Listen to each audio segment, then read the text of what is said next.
1947 में भारत आजाद हुआ, लेकिन जम्मू कश्मीर के राजा हरि सिंह भारत में मिलने से इनकार कर रहे थे और कहने लगे कि जम्मू कश्मीर को हम अलग देश बनाएंगे। यह खबर मिलते ही पाकिस्तान ने अपने आतंकवादियों को कश्मीर में भेजा, जिससे कश्मीर में भयंकर दंगे होने लगे। लेकिन हरि सिंह अब भी अपनी जिद पर अड़े रहे। हद तो तब हो गई जब जम्मू कश्मीर के बारामूला इलाके में महिलाओं के साथ बलात्कार होने लगे और बहुत सी औरतों को आतंकवादियों ने अगवा कर लिया। अब हरि सिंह की हालत खराब हो गई। हरि सिंह भागते भागते दिल्ली आए और नेहरू से गुजारिश करने लगे कि जल्दी से सेना भेज दीजिए, नहीं तो कश्मीर तो हाथ से जाएगा ही, लेकिन उससे पहले मैं अपने लोगों को मुंह दिखाने के लायक नहीं रहूंगा। नेहरू जी ने विलय पत्र निकाला और कहा, आप पहले इस पर साइन कीजिए, तब हम अपनी सेना भेजेंगे। अब तक कश्मीर का आधा हिस्सा आतंकवादियों के कब्जे में आ चुका था। हरि सिंह ने साइन किया और फिर भारत ने सेना भेजी। भारतीय सेना ने आतंकवादियों पर हमला किया, जिससे सभी आतंकवादी भागने लगे। बहरहाल जम्मू कश्मीर भारत में शामिल हो गया, लेकिन हरि सिंह ने भारत में विलय पत्र पर साइन करने से पहले कुछ शर्तें रखी थीं, जैसे भारत का कानून जम्मू कश्मीर में लागू नहीं होगा, जम्मू कश्मीर का झंडा अलग होगा, भारत के लोगों को जम्मू कश्मीर में जमीन खरीदने की अनुमति नहीं होगी। यानी कहने का मतलब यह था कि जम्मू कश्मीर भारत से स्वतंत्र रहेगा। इन सभी शर्तों को मान लिया गया। आगे चलकर 1949 में जब भारत का संविधान बना, तब इन सभी शर्तों को अनुच्छेद 370 में जोड़ दिया गया। अब अनुच्छेद 370 की वजह से जम्मू कश्मीर में भयंकर बवाल होने लगे, क्योंकि जम्मू कश्मीर में भारतीय कानून लागू ही नहीं होता था। कई वर्षों से कश्मीरी मुसलमानों के मन में यह डर बैठा दिया गया था कि अगर 370 हटाया गया तो उनसे उनका इस्लाम छीन लिया जाएगा। इस कारण कोई भी 370 हटाने की बात तो दूर, इसके बारे में सोचने की हिम्मत तक नहीं करता था। 2016 में कश्मीर में चुनाव हुए, जिसमें किसी भी पार्टी को पूर्ण बहुमत नहीं मिली। इसलिए बीजेपी और पीडीपी ने गठबंधन किया और जम्मू कश्मीर में गठबंधन की सरकार बना ली। पीडीपी पार्टी के लोगों का कहना था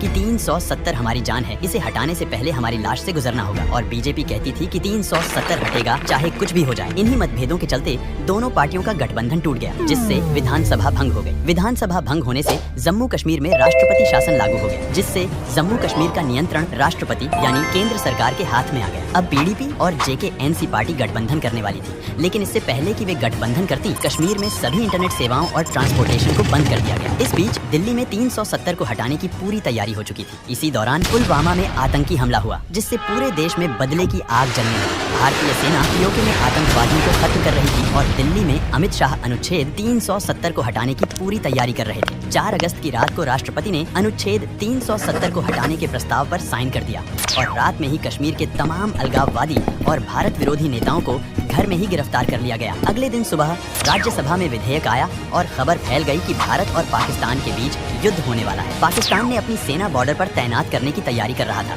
लेकिन यहाँ कुछ ही घंटों में अनुच्छेद 370 की एक धारा को छोड़कर बाकी सभी धाराएं हटा दी गई।